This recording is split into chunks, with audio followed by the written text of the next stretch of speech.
Grab a cup, settle in, and turn it up. It's time for a couple of drips. Coffee, conversation, and occasional quips. Here's your host, Chris Granger. Hello, and welcome to episode 4 of A Couple of Drips, still in lockdown. Oh, well, never mind. We do what we can.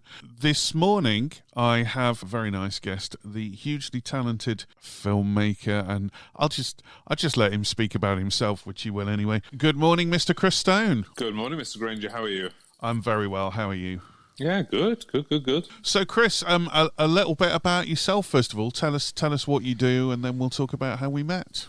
Well, I'm a filmmaker. I'm here in Stoke-on-Trent. I've been making films since I was little, and now I've done music videos, short films, all sorts, and now I do bespoke showreel scenes for actors. That's where we write a specific, a scene for an actor to really show off their talents and go out and film it and direct it and have some fun. So yeah, that's kind of what I do. Very nice. You are always busy. I've bumped into you in Hanley Park several times. Yes, it's non-stop. We met on a project, didn't we, at Stoke Council, I believe? We did, yes. You were the photographer on the project. This was how many years ago now? About a million. A million years ago. When dinosaurs roamed the earth. Yeah. But enough about your favourite film. What got you into film then? What was your first early experience? You said you started making films at a young age. How young? 11, 12, 9. Really young, yeah. I grew up just watching lots and lots and lots of films. My dad had a Betamax, so I just record films off the TV and just watch films constantly. And then my dad got 1989, 1990, a Video 8 camcorder, and I actually found the tapes. I've been transferring them all onto digital recently, and I can see me directing my dad, going, "Dad, get a shot of this. Dad, get a shot of this. Let's do this," and just doing little stories with my toys and stuff. And then I basically just robbed the camera for myself. I don't think Dad ever used it again. And I just started making my own versions of like Star Wars and Jurassic Park and just coming up with crazy stuff. When I was at school, I'd literally spend my entire time drawing out storyboards, and then at the weekend get my friends in and we'd go and shoot like a little Western or something like that. So yeah, constantly shooting and editing. Obviously, it's back in the day before digital editing, so everything was kind of shot in order. So I was editing and shooting at the same time.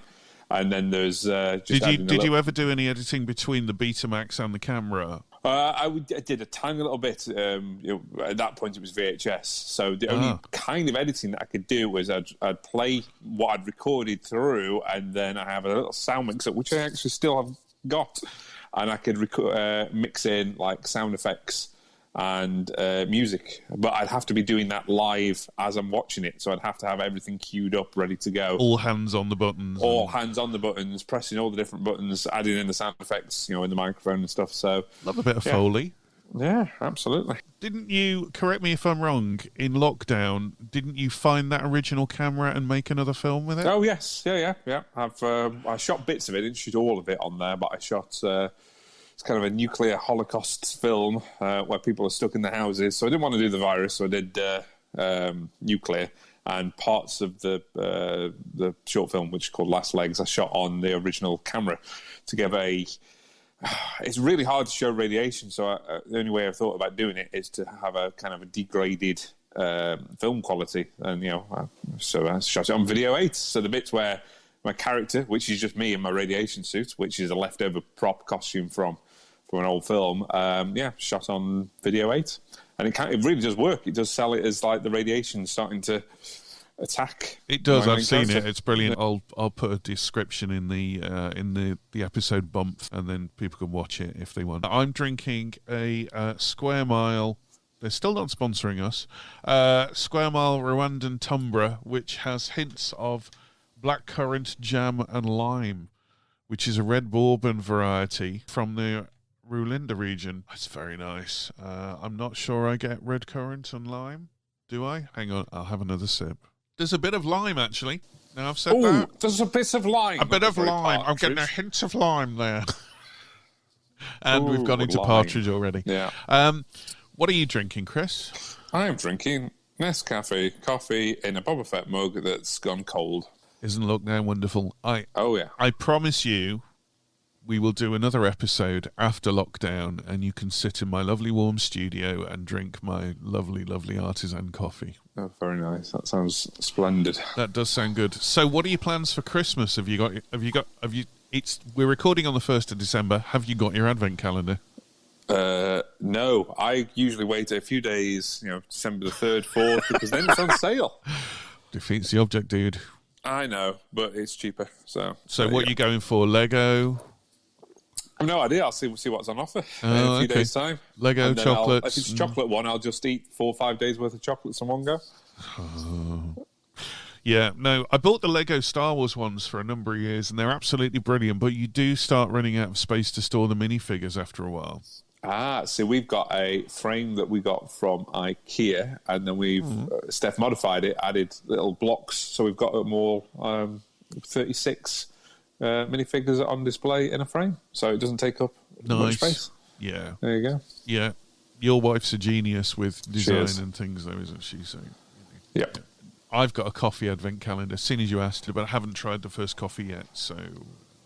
There you go, there's your job for today. Yeah, I started doing the coffee advent calendar because I thought at least you've not got loads of stuff lying around afterwards. And it's quite nice. It goes around the coffee flavour wheel. It's from Pact. I'll also put a link in the description.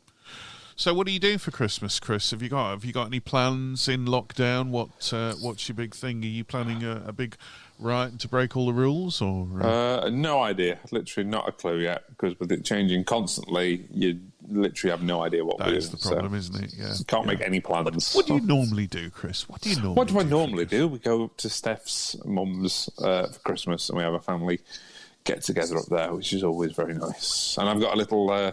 niece and nephew now, so this will be their first. Aww. No, second Christmas. Yeah, second Christmas. Oh, so they'll just be at the age where they're starting to get excited about it and enjoy it. And my little nephew Tom is into dinosaurs, so he's got a stuffed velociraptor. Nice. A cuddly raptor. Yeah, which I'm kind of half contemplating of keeping for myself and getting him another one because it's that cool. Nice. Climb to fame, climb to fame. It's your chance to drop a name. Trying to outdo each other's kind of lame. One-upmanship is the only aim.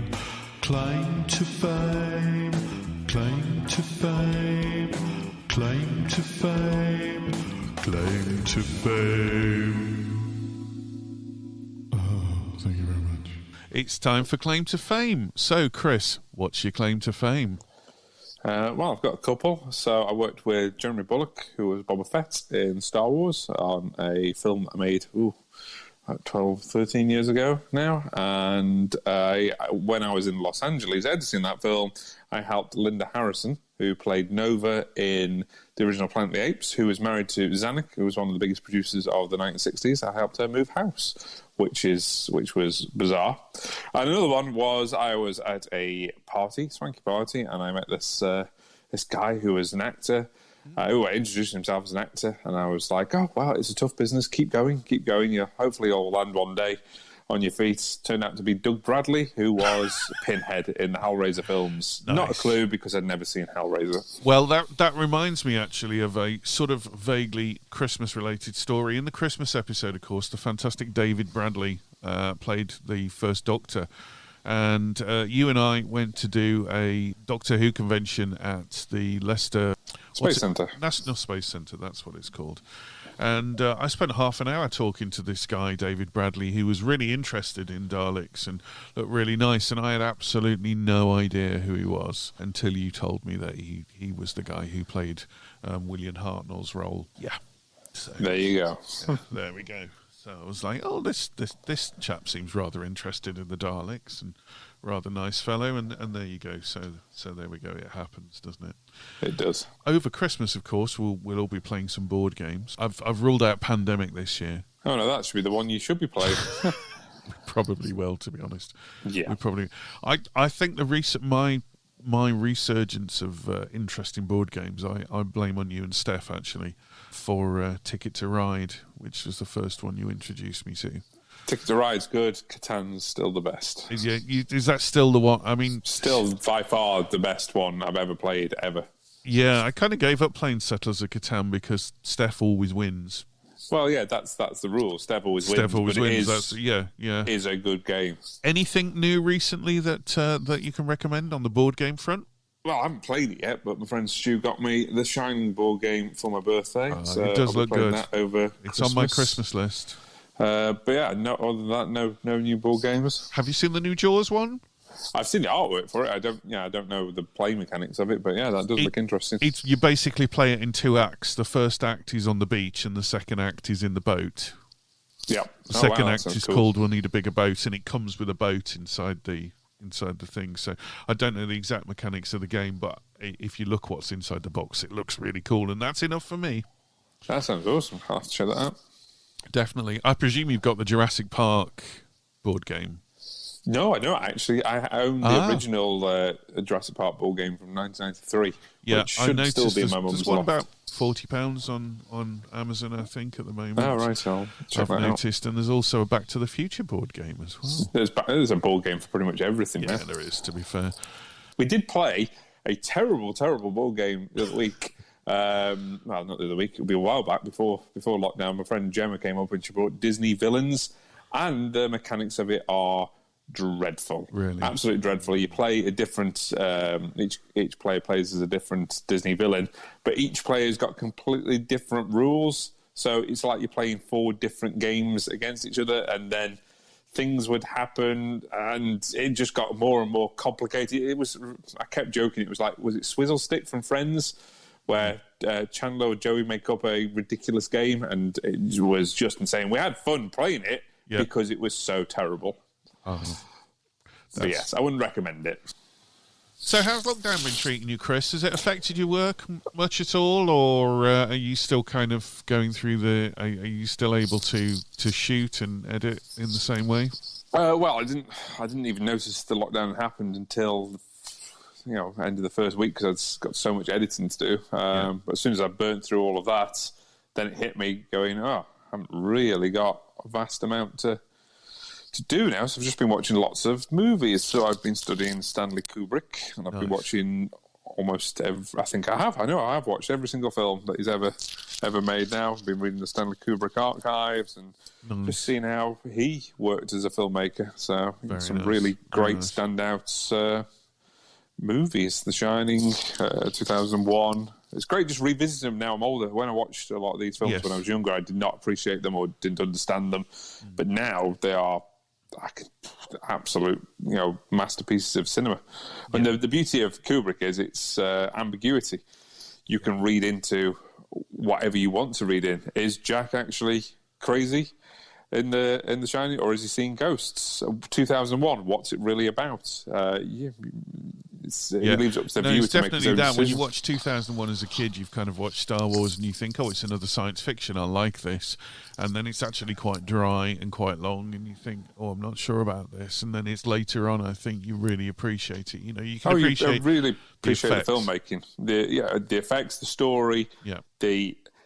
I dare to say the filmmaking in 2001 is much better than in Star Wars. Star Wars is very accessible to a young audience, translates all the way around the world, but 2001 is way more cerebral, and it takes a few watches to understand exactly what's going on, but the level of tension in there, and actually 2001 is more of almost a horror film with the suspense that really builds up. It's really quite chilling and dark movie. Douglas Trumbull's effects, of course, absolutely groundbreaking at the time. The quality of that. You still watch it now. I've watched it in 4K Blu-ray, and it still looks absolutely. It looks stunning, and the technology that they managed to predict is everything that we've got now, down to iPad Siri, which is hell. Ready meals, just the flat screens, which they had to individually project. And the space shuttle, of course, that was like 20 years before the space shuttle, and they kind of predicted it. Space shuttle, an International Space Station. Everything that we kind of take for granted now, voice activated video phones, everything that's like everyday norms for us is, and even a monolith appearing. That's an everyday norm for us now. Yes, yeah, I was disappointed that it was a silver monolith and not a black monolith. So. Yeah, I know, that would have been perfect. An absolute recreation of the one from 2001. But apparently another one's appeared in Poland or Norway or something like that. Oh, really? Oh, well, Yeah. there you go. It just proves that artists are still able to get around the world even in a pandemic. Even in a global pandemic. Or it's aliens, one of the two. Oh, it could be aliens. I hadn't thought of that. I hadn't considered that. Let me consider that for a minute. No, definitely. It'll be an art piece. But I mean, kudos to the artist. Well, apparently it's been there for 6 years. The people have tracked it back to on Google Earth, so it's been there since like at least 2015, 2016. I mean, wood takes a while to get around with these installation pieces, you know. Well, it was in the middle of nowhere. Yeah. As well, so it is fascinating. I think you'll find it's in the middle of somewhere. Well, that's true. So you've been watching Kubrick. Has the way you've had to film changed because of the pandemic? Have you had to put things in place with actors and stuff? I mean, what is it? Just like stick on a long lens and stand a lot further away, or hasn't it really changed? This current lockdown until December the 2nd, so we can start filming again tomorrow. But for the last month we haven't. But to be honest, it's not a huge amount of difference to how we normally work because there's only four of us on set. It's me, Steph, my wife, and the two actors. So we rehearse, socially distance, and then 99... I should just say to listeners that Steph is your wife because you just went, me, Steph, my wife. Steph is my wife, yes. Just to clear that one up. Who's this Steph that's hanging around with your wife? This other person. So we're filming outside anyway. Yeah. So it's all relatively safe. And then if I do need the actors to get together, for a close shot, they've got to, consent and be all right with doing it. Yeah. And usually the actors know each other, so they were in a bubble anyway. So. Most of the times, but if they don't want to get any closer, then obviously I work around that. But everything's been fine. Telephoto lens make them look closer than they are, that kind of thing. Yeah, that sort of thing. So when you're working, Chris, you've done obviously music videos, you've done short web series, you did Blood and Bone China, which you won awards for, I believe. I did, yes. Won quite a few awards around the world. Excellent. I'll put all these links in the description and people can have a look and watch your various stuff if you want. But if an actor was interested in doing a show reel with you, how would they... What's the first point of contact and how do they choose what script to do and things like that?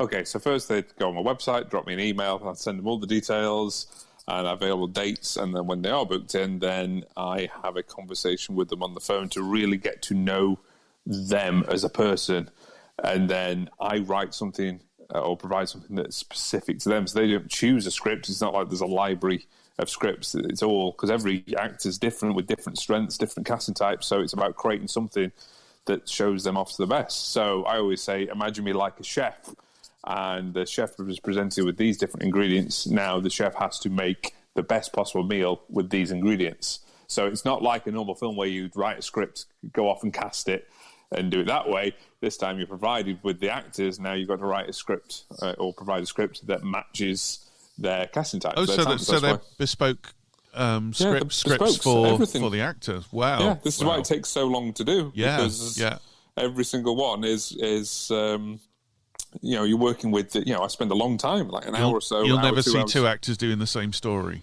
Sometimes like similar sort of things, but it's bespoke to the, you would take their casting type and create something that works for them. Yeah. So sometimes I end up making the same scene a couple of times. How do you? That must be an awful big turnaround with scripts. Then how do you find the inspiration? That's the $1 million question. Yesterday I sat here all day, I had to do 2 scripts, and I sat for 4 hours staring at a blank screen, coming up with different scenarios, looking at all my notes. So I spend almost like a therapy session talking to them on the phone, getting to know who they are as a person, what drives them, what makes them tick. So I have got a good sense of who they are and also who they're not. A headshot can completely lie. Yes. I had one guy who looked like who sent me a headshot, and he looked like Ray Winston. Expect him to sound like this, tough, or Londoner, or like that. But he didn't want to talk on the phone, so you have to just guess. And he didn't have any footage, so I'm literally going off a picture, and that's what the picture said to me. Wrote a script, turned up on the door, and he goes, "Hi, Chris, how you doing, mate? You all right? How's it going?" And you're like, right. So visuals and audio and attitude do not match at all. Right. If I'd have known that from the start, then I could have created something that, could have incorporated that and made that, humorous or funny or different or original. Yeah. But, when you've got a script that then, doesn't quite gel. Yeah. So it's all about trying to figure out who they are, what's my ingredients that I'm working with. What's your contingency in that situation? How do you deal with that? Well, I deal with it on a daily basis. So in the rehearsal, you can reconstruct the same. Yeah. So, the same script you can do an infinite different amount of times. So if, you come and they are not that, you have to then kind of alter the context of the scripts. The scripts that I have written as comedies have suddenly turned into serious dramas. Serious dramas have turned into comedies. Sometimes I've even gone, this isn't working, switch roles. Yeah. We had an actor come. She was adamant she wanted to play a police officer. Yeah. So we did a police officer scene, and it just fell flat in the rehearsal. It wasn't working. I said switch the roles round. So the other woman became the police officer, and she became the victim of domestic abuse. And suddenly it came alive. It suddenly was electric because I believed her, because her casting type was vulnerable and not weak, but you could a real sense of vulnerability. And the other actor's casting type was authority. Suddenly it becomes alive. So it's about molding it and changing it on the day. There's loads of techniques that you can alter it in post as well. You can change an entire performance with a single shot or a single piece of music. We did one years ago, and it was two guys talking at a funeral, and there was like a big kind of boxer kind of guy. It was almost like a Rocky sort of guy, and it was his brother's funeral, and he was sat next to this scraggly, smaller guy, and they were talking about the brother, and it was very well acted, but it just wasn't alive. It wasn't sparking my attention. And I had to ask the honest question of going, would I sit and watch this myself? And the answer is no. Then there's something seriously wrong. So it's like go back to the drawing board and start again. So I added one shot, and it changed the entire thing. So now when the big Rocky guy says, so you knew my brother well, and then it cuts to the little scraggly guy, and then I inserted one shot of a gun going off. And he goes, yeah, I knew him well enough, which then implies the little scraggly guy had shot the brother. Now it changes the entire context of the scene. Now we as an audience know the secrets, that the little scraggly guy has killed his brother. So now you're on the edge of your seat waiting for the Rocky guy to figure it out. So all the performances have been altered and the context has changed. So even at the end where the Rocky guy is staring at the little scraggly guy, you go, oh my God, he's almost got it. Has he figured it out? Nice. But that wasn't there in the original performance. That's been created through editing. Yeah, that is the amazing thing, is the power of editing. I think the editors can be very underrated in films. Well, that's the thing with editing. If it's done well, it becomes invisible. Then you don't notice it. The best compliment you can give a filmmaker is, oh, you really felt that emotion, or I was really sad or happy. Yeah. If you suddenly go, oh, the editing, that was good, then you've kind of noticed it. I think it's the same with anything else. If you notice effects, or if you notice sound, or if you notice editing, or you notice any of the technical aspects of film, it brings you out of the film. It brings you out of the reality. And then by noticing them, you've immediately broke that suspension of disbelief. Yeah, that's true. Yeah. That is true. So it's about keeping the audience in the story. It doesn't mean you can't have your director fingerprints in your style. Like Kubrick's got a style, Spielberg's got a style, Tarantino's got a style. So Hitchcock's got a style. So you can see the director's fingerprints all over it, but you are immersed in that world that director has created. Absolutely. I mean, you're talking about some iconic directors there. How much influence do you think a director has on a film when you've got sort of 500 people working on a mainstream Hollywood film? Do you think that the fact that we herald the director up as the main contributor of the film, do you think that's valid? Yes, I do, because they are the final stop of going. You know, it's about them going. You know, this goes in or this doesn't go in. They make the final decision. You know, everybody else can make great contributions, but you go, no, that doesn't work. You've got to cut that. You've got to be almost like they have the final say. Am I allowed to swear on this podcast? Of course. Okay. As the director, it's you're a shit filter, so you're filtering out everything.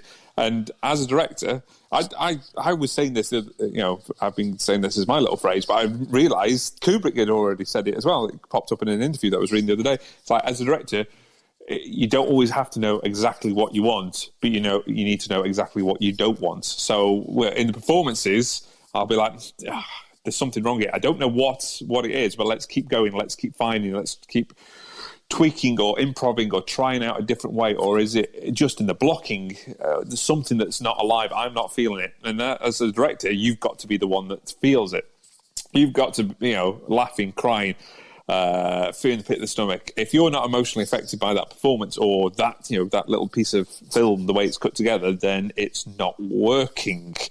As a director, you are literally the conduit for the surrogate for the audience. So if you're not feeling it, then the audience ain't feeling it. So that's all I'm doing when I'm directing. It's almost like seeing, you know, Neo at the end of the Matrix, where he sees all the green. It's like me. All I'm seeing is the green matrix, all the cogs and stuff, and it's like, how can I manipulate or move the matrix code so I can make it so I feel this? Is it a problem with the performance, or do I need to go in closer? Oh, is the performance fine? But if I went into a long lens close-up shot on this, do I get maximum emotional impact? It's amazing. You change one. It's a house of cards. Change one thing, you know, the whole thing can fall apart, or it could be perfect. So it's all about trying to figure out what works. And, you know, it's all about emotion. Is, do you feel it? It's, you know, when I used to teach film, a lot of students get bogged down in all the technical side. It's like, that doesn't interest me.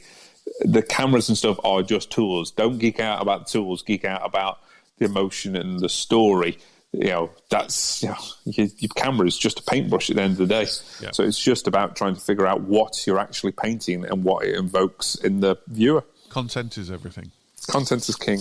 Is there much of a difference, do you think, between someone like yourself who directs it and then edits it and has that, and someone in Hollywood who's directing 500 people? It's exactly the same process. It's the same process. It's just they've got more money and more resources. I went down and watched the filming of Harry Potter and Deathly Hallows because my friend was one of the makeup artists on there, and I watched the director, and it occurred to me on that day going, it literally is the same process. The way he was talking to the stunt coordinator and the way he was talking to the actors is the exact same way that I was talking to the actors. All they've got is more money and more resources. That's it. More people at their disposal. Which can be a good thing or a bad thing, you know, because you could burn up millions a day. Kubrick worked with a very, very, very small crew because he was super conscious of budget. So on The Eyes Wide Shut, which was his last film before he passed away, there was minimum crew on set. It was like 7 people. He mainly worked with his family. So it's possible to create, you know, super lavish film productions on a relatively skeleton crew. The thing that, you know, the most important thing on film is time, not necessarily money. You want the longest amount of time possible to really explore all the different options and ideas that you've got. Yeah, definitely. I mean, I guess when you're working on a big production with a lot of people, the role of the producer is to make sure that the director has the people that he can trust to do what he asks them to do, basically. Absolutely. It's just to provide all the resources for the director and to kind of keep them on track, on budget. And there's a push and pull between the business side and the artistic side. Yep. So it's, you know, it's a bit of a push and pull there. So yeah. I would imagine it must be very difficult as a director if you're in a position with something and you're trying to get someone to do something a certain way and the person isn't doing it the way you want. There must have been hundreds of situations of that where a director has had a particular vision and the person that's been put in the role for whatever has not delivered the vision that the director had. Oh yeah, it happens all the time in Hollywood films. It happens all the time with me, trying to get the actor to do it the way that you see it, because start to direct it in their own heads, and you're like going, well, no, if you did it this way, trust me, this will work. I've done this. Well, I've done 700 of these scenes. That's, well over 1,000 actors. You've chosen me to direct your scene. Why don't you just trust me? And 9 times out of 10, well, 9.999 times out of 10, they will let me go, oh, okay, trust you. And then they'll come back and go, oh my God, yeah, that's brilliant. That's the best thing ever. I had an actress sat here, because this is where we do the rehearsal, and she was adamant she wanted to play the scene nice. And the whole scene was about this older lady who is confronted by this young man who is almost terrorizing her. It turns out it was an ex-student of hers. And you think, oh, he's a bit of a bastard. He's terrorizing this sweet old lady. And it turns out because she was his teacher and she treated him horribly. And there's suddenly a switch. This nice old lady becomes super controlling and sinister. And literally this young man, this powerful young man, suddenly gets reduced down to like a 9-year-old and really weak. And she's even telling him to tuck his shirt in. And she Nice. literally destroys him with a single look and, all this. But the actress didn't want to play it like that. She wanted to play the whole thing nice because she said her casting type was nice. And I had to convince her to go, no, you need to play it nice at the beginning. But then the arc is then you become nasty if Otherwise you play the it entire doesn't thing. work. There's no conflict there. There's no nothing. Yeah. It's like I can see it's the whole thing. Myself, it's like you've got a nice bit at the beginning and then you turn nasty and it's all, and then I got to slow it all down. It's like, just trust me. Yeah. She was adamant. She was shouting and screaming at me. I'm like, if you're angry at me now, brilliant. Then take that anger and frustration out in the scene, use that and focus it on the other actor. Yeah. And the other actor was fine with me saying that. And she did that and she took all the frustration. I was like, great, keep that frustration all internal, but keep it without shouting, keep it all inside and slow it all down. So the second she started to slow all her voice down and stared into his eyes, it is the creepiest performance ever. It's really strong. She rang me up and she was like, everyone said it's the best performance I've ever done. It's like, brilliant. I just wish you hadn't argued with me. Just trust me. Just let me do my job. It's like employing a professional architect. You've gone, oh, I love all the houses that you've designed, Chris. They're amazing. It's spectacular houses, but with this house, I don't think I want windows on the lower ground floor, and I don't want a door. I want the door in the roof, and can you remove all the supporting walls? You're like, it's going to be very that dark. doesn't work. I can see that now. That's going to fall apart. It's literally, you're going to struggle. You can't get in your house. There'll be no light, and regardless, the whole thing's going to fall apart. Oh, no, I want it. So you have to get them to see it from your point of view and change it. So have you got any personal projects coming up, Chris? I know that when you're not making films for other people, you sometimes have some spare time and you make films for yourself. Yeah, I've made some, I did the Little Last Legs one. But the thing is, all these scenes that I'm making are my own personal projects because I am writing them all from scratch. People always assume that they're not mine. It's like, well, no, they actually are because I am writing them and creating them. It's my stamp and vision on them. So every single one is like my own. I get to make a short film, a micro short film, 3 or 4 a week. Yeah. So that's the great thing about it. And I get to write it and tailor it to the actor, so I get to make something cool. So yeah, it is like it's great. It's like if you wanted to be a big bodybuilder, you go to the gym. Every day. I want to be the best possible filmmaker I can be. It's great. It's like going to the gym and really kind of stretching the imagination, stretching the creativity, trying to work out problems. Like if there is a problem with performance or a technical thing on the day, it's like constantly problem solving. So it just makes you stronger as a filmmaker. And I know I can see my progress because I can look back on scenes that I've done like a year ago or 2 years ago, and you go, "Wow, I've learned so much." From you find from you them. never stop learning. You find you're still progressing. There's always some. Anybody who says they finished learning is deluded or lying or whatever. The only time we stop learning is when you're dead.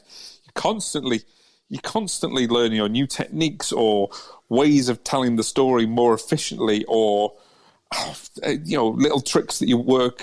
How to get the best performances out of actors. There's so many different different things that you pick up with, and also working with different actors from different skill levels on a daily basis. So you have to adjust your directing tactics constantly. So I've worked with people who have never acted a day in their life, right up to people who have been in Hollywood films. So you've got to kind of gel and work. Sometimes you're basically giving a acting tutorial of how to act for the camera on the day. And some of the people that have not acted a day in their life have been actually brilliant because there's a raw talent there. You've just got to kind of show them like some of the technical skills of hitting the mark so they're in focus, or not blinking, or not flicking their eyes at certain points, or delivering the lines a little bit slower or quicker. So yeah, there's all little technical sides like that. So, but yeah, every single one that I've done is my own kind of personal project, because they are personal, because you end up writing about stuff about you in your life and what you're connected to. That's how you get the best sort of stuff. Welcome to the Actors Workshop. Yep. Oh yeah, it does become like an actor's workshop. It is very technical. We just try out different You've techniques. got to do the broken voice. Oh, you got to do the broken voice. But the one you can that do I that always, so much better than me. The one that I always, and I always do the impression, is the Michael Caine acting masterclass from 1980. What you got to do, you got to look in the one eye that's closest to camera for the other person. And do you know what? That makes a difference. And you don't want to blink. You want to slow it all down. And it makes, honestly, I use this technique all the time, and it makes the world of difference. If your eyes are flicking and blinking, then you are perceived as weak. But if you slow everything down and you just hold that stare, then you listen to every word that person's saying. So, I mean, you talked about your lovely wife Steph earlier. You're a team, obviously. She works with you on the films. She does what? Sound, costumes, colour matching. We write together. So Steph edits all the scripts, so everything goes through her. Then she records the sound when we're out on location, and then she does all the colour grading afterwards. She does all the emails, and I do all the social media promotion, that sort of thing. So it's a good skill set that kind of that's matches where the real other's. talent is. Let's be honest. Yeah, that's the one. Yeah. Behind every strong man, as they say. Yep, that's the truth. Yeah. So she does some costumes and stuff as well, doesn't she? Yeah, so we go to Comic Cons. We haven't been to any this year. Well, apart from... No, we haven't been to any. Oh, God. There hasn't been any this year. There hasn't been any this year at all. So, yeah, we usually go to Comic Cons, which... nice. What do you tend to go as? Well, Steph made me a Doctor Strange costume from Marvel's Doctor Strange, which was great. So when we went to New York Comic Con, I ended up on the Marvel stage, run by the actual Marvel. Oh, well done. People by Disney. Nice. So that was cool. I sometimes go as Austin Powers, Lev. Yeah, baby. But I haven't been as Austin Powers for a while, because that's an original 1960s suit, which is a size 28 waist. Because I have defeated you. Yes, you defeated me, Dr. Evil. So yeah, Austin's quite fun. Gandalf the Grey is another good one that I like to do. It gets very hot with all the robes on, and the hats and the wig and the beard that keeps peeling off, and then you're carrying a big staff. It is very effective. It's super popular. Thou shalt not sweat. Thou shalt not pass. Yeah. So can you give us a Mordor? Mordor. There you go. It's fun. I ended up running into Ian McKellen's granddaughter at one of these events, who took a picture of me to show. Nice. So Ian, I mean, it should almost be in the claim to fame section there. Yeah, there you go. Yeah. You can edit that in. No, probably won't. Probably won't. So there's a lot. So then this all got started to go into convention stuff in costume way back when. 2005. So I was the Doctor for a while. I was a David Tennant lookalike. Oh, yes. You have a TARDIS in your house. I have a TARDIS, and I'm sat by my Dalek at the moment. And yeah, so back... Not many people have a TARDIS and a Dalek in their house. I know. It's random, isn't it? So I was doing some filming at the school, and all the kids were like, "Oh, you're Doctor Who, you're Doctor Who." I was like, "Who's what?" And then I ended up watching the new series with David Tennant, and was like, "Oh, well, the suit's quite cool." And it kind of took off from there. On that. Yeah, and was the Doctor for a number of years, and that's actually how I met Steph. So it was the Dalek world record attempt in Manchester, and I was just the Doctor, and Steph was dressed as Rose Tyler, the Doctor's assistant. And I ran over and went, "Hello, I'm the Doctor," and we spent the day together, going around the Doctor Who Museum. That's really sweet. Yeah, it's your eyes cool met across a crowded Dalek room. Yeah, a crowd of Daleks. Yeah. Oh, that's really sweet. We were talking about you on episode 2 with Helen Sandy because we were mentioning there was a documentary about cosplay, I believe, a couple of years ago, and I remember seeing you as Captain America in that. Yeah, Tom Felton did one on cosplay. Tom Felton played Draco Malfoy in the Harry Potter films, and I just so happened to be in it. You were in it a couple of times. I was in it a couple of shots. It's not like a major interview or anything like that. And then I met him on the second day, the day after he was filming. I was there as Austin Powers. And I went up to Tom and went, "Can I get a picture with you, love?" And he was like, "Yeah, sure." And he was like, "I loved you, the woman in black, baby." Yes. Of course, that was Daniel Radcliffe, who played Harry Potter, not him. Having to explain the joke makes it less funny.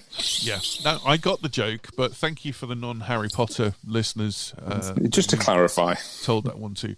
So what makes you decide on an individual day which costume's going to be good for that day? Weather, what I'm feeling that day, what Steph's wearing. Some costumes are more restrictive than others. Others are hot. Some require a beard, like Doctor Strange, so I have to work out what order I'm doing it in so I can shave off the beard. So if I was like the Joker, want to be Joker and Doctor Strange, obviously I'd have to do Doctor Strange first because that requires a beard, shave it off, and then become the Joker the next day. Nice. Your Joker one, it's quite a lot of makeup involved. How long does that take you to get ready for that? Well, I don't do the makeup. Steph does the makeup. She does an amazing job of it. 2.5 hours to do the makeup, something like that. I mean, takes that a long is time. Commitment to going to a Comic-Con for a day out, isn't it? It is, but it makes all the, makes the huge difference, doesn't it? Yeah, and when people meet you at the Comic-Cons, because I've not been to a Comic-Con, but obviously I've been with you to the Dalek thing, do people treat you as if you're the character? Some of them do, yeah. So it's fun. You get to meet all sorts of people. Some of the closest friends I've met are Comic Cons, and it's a busman's holiday because you're there with all the production companies are there promoting their stuff. So I've met the guys from Weta and Marvel, and lots of contacts. I met Jeremy Bullock, who was Boba Fett, who was saying before, at a convention. So you end up making lots of contacts at these conventions, so it's cool. Very nice. And you're a massive Bond fan, aren't you? I am a massive Bond fan, so I've got quite a collection of Bond props and memorabilia and all sorts, really. Very nice. Yes, you have a glass cabinet full of Bond stuff, don't you? Have you ever met anyone involved with the Bond films at all? I met, the production designer, Peter Lamont. So I did a Bond-inspired music video 10 years ago.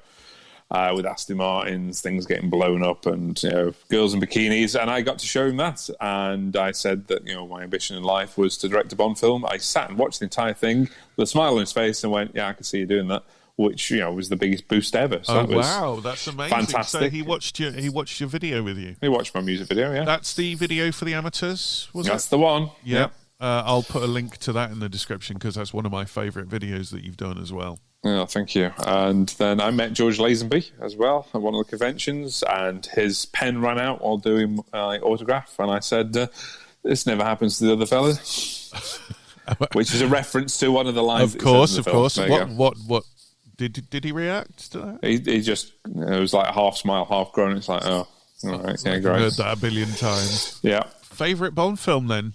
GoldenEye, probably. GoldenEye or Casino Royale. GoldenEye was... I remember watching that when I was 11 at the cinema, and it just blew my mind. And still, incredibly strong story, visuals, everything. It just all came together with GoldenEye. And at the time, Bond films hadn't been out for 6 years. There was a whole legal thing after License to Kill with TV rights and stuff. So it looked like there wasn't going to be another Bond film. And this was the first Bond of the 90s, and it really kicked off with Brosnan. And Sean Bean is superb as Trevelyan.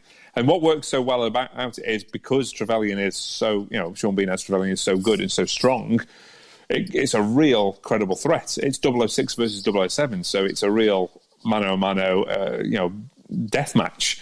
And what's really interesting about, I'm going off on a tangent here, but really interesting about GoldenEye, I watched it again recently, analysing it, going, actually, most of the story is told from the Bond girl's point of view, from Natalia's point of view. She is more of a protagonist than Bond. In the way that in the book, The Spy Who Loved Me. Yes. So that's interesting. So you meet Natalia way before you meet Bond, and you follow her journey and you follow Bond's journey, and then the two threads intersect. So that's really interesting. So a lot of the Daniel Craig Bond films, you don't meet the Bond girl or the Bond lady or whatever we're calling them now until Bond meets them. And also, I'm finding that Bond isn't meeting the villain until we're not meeting the villain. The audience isn't meeting the villain until Bond meets, which kind of loses something because it's more interesting to in the older Bond films where you'd see the Bond villain doing his plan, and then you'd eventually the two plot lines would intersect. But GoldenEye really is one of the only ones where you do meet the Bond female protagonist before Bond meets her. Yeah, GoldenEye is an interesting film in a number of ways. There's a few unusual things about it. One of the things as well is the music. It was the first music that David Arnold did. No, it's not. Was it not? No, it's Eric Serrara. Is it? French composer, yeah. David Arnold didn't come in till Tomorrow Never Dies. Oh, okay. So it's the same music as the same composer as Leon and The Fifth Element. French composer. The music is slightly different, though, isn't it? Yes, it's not more very conventional. I think I've seen David Arnold talking about it. That's where I got mixed up. But it's so GoldenEye. As soon as you hear that, it's so distinctive GoldenEye. It's the same with The Spy Who Loved Me, which wasn't John Barry. But it's so The Spy Who Loved Me because it's a different composer. It's got a different sound to it. Same with GoldenEye because Eric, that was the only one he did. It is such a distinctive sound. I love the soundtrack to GoldenEye. Do you not think it loses something by not having the conventional kind of John Barry themes to it? It does on just select moments, and that's where those moments have the maximum amount of impact. Right. For the tank chase, they didn't use Eric's music; they used a different composer, and they went for the more traditional Bond theme. And when that kicks in halfway through the film, that has real impact. So it's a good mix. It's a good mix. And the same with David Arnold's score for Casino Royale. He didn't actually use the Bond theme. There's like little hints all the way through, and you do not get the full Bond theme until the end, until James Bond has earned, the right to say, "My name is Bond, James Bond," and then you get the full theme, which I work so well. Which is a technique that I borrowed or stole for my Blood Above China series. So you get the full impact when the hero finally becomes, my protagonist finally becomes the hero at the end. You hear the full theme tune. The full theme tune, which has been the title music for every single episode, but then the theme music kicks in during the episode, which is the same technique they used in Breaking Bad on the penultimate episode, where you hear for the first time the theme tune in the actual series itself. Ah, yes. So who did the music for Blood and Bone China? It was a band called Birthright, which are from the Black Country, which I went down and visited, and I listened to lots of their songs, and that one called Goodbye Happiness had such kind of energy to it, because even though it's set in the Victorian times, I still wanted something that was kind of almost Buffy-esque, that had that real kick. Also, I wanted that kick of energy every time that you watched an episode to bring it to life. So yeah, their track worked incredibly well. Excellent. So favourite Bond then? Oh, I see, that's a hard one because each one kind of matches the tone of their films. So it's a really hard one to... I always think your favourite Bond is the one that you first saw as Bond. So for me, that will always be Roger Moore.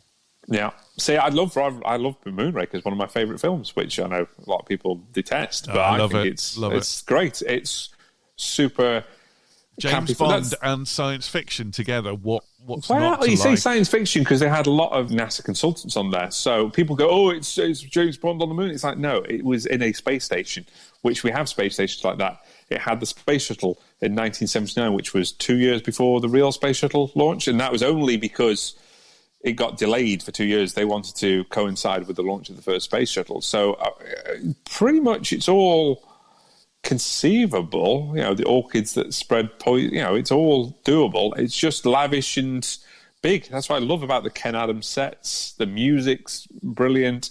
It's fun. It's a fun. That's the thing with Bond. It can be different. You can go from Moonraker to really gritty, handheld, overly realism of like Quantum of Solace. Bond can be different. Same with Batman. You've got you can do Batman and Robin, and you can do The Dark Knight, or you can do different things with the same character. If I had to pick a favourite film, it would be probably The Spy Who Loved Me, although Live and Let Die is a close second. Yeah, they are. Did you see that with me? Those two at the cinema? Yeah, that was fantastic. A couple of years ago, View Cinema did an anniversary re-release, and each weekend they showed 2 Bond films back to back, and we went to see Live and Let Die and The Spy Who Loved Me, and we also went to see 2 Dalton films. And License to Kill. Brilliant. That was great. I could have gone to the whole lot, to be honest. But I wish I had gone to the whole lot. So I was like, oh no, I don't need to see Doctor No and Goldfinger because I've seen them before. But the difference of seeing it on a big screen is, it changed it. The way the sound design of The Spy Who Loved Me, the shots, you could see way more going on. So just before lockdown, I was going back to the cinema and watching a lot of the films that I'd grown up with on TV or VHS. Like Batman 89 is incredible on the big screen. The sound of the Batmobile roaring just shakes your seats. I saw The Shining, which was immense. I would love to see that at the cinema. The sound design, the way the shots just bring you in, it is fantastic. The Silence of the Lambs was incredible on the big screen, and Rocky is so underrated. I mean, it's classic, but it really is that good. It is amazing. Yeah, it's incredibly well done. I love it when they reissue films like that. I've been to see Blade Runner at the cinema, which, if you've only ever watched it on Blu-ray or whatever, is it's a completely different experience. I went to the reissue of Star Wars, even though Star Wars was the first film I ever saw when I was 7 years old. Going back and seeing it again with adult eyes later when it had been remastered and cleaned up and that. But it's that's one of the only films I haven't seen at the cinema. It's Star Wars. I've seen every New Hope, the 1977 one. Yeah, I've seen Empire, Jedi, all the prequels, all the sequels, the spin-off films, but I've never seen A New Hope at the cinema. Of course, to try and see the original version of that film is very difficult because Lucas tends to release the remastered versions with the added CGI, but to actually get hold of the original print, unless you've got it on kind of Laserdisc, it's not really out there, and he doesn't have any plans to release it. So, it doesn't even own it anymore, does it? Because Disney owns it. Yeah, well, this is true. I don't think I've seen the original one since pre-97. My sister had a copy of it on VHS. And then the special editions came out with the widescreen and all that stuff. But yeah, it's been a long time since I saw the original film. But I do remember seeing it in 1977, 78. And it was my very first experience of cinema. So that was a good way to start. Oh, yeah, it's a great film to see first. Yeah, definitely. Chris, it's been an absolute pleasure. Thank you very much for having me on. Thank you for joining us.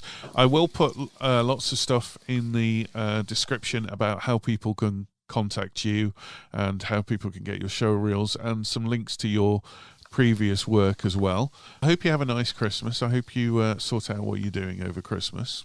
Yeah, so do I.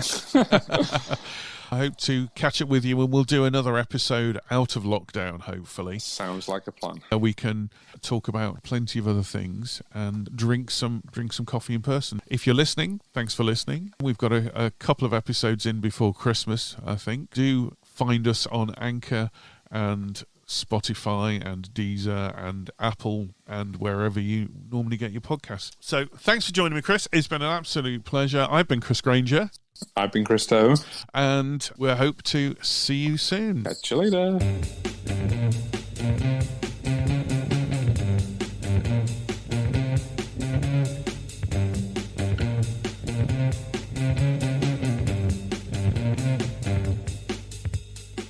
You've been listening to A Couple of Drips. The show was conceived and presented by Chris Granger and is a Cup the Mic production.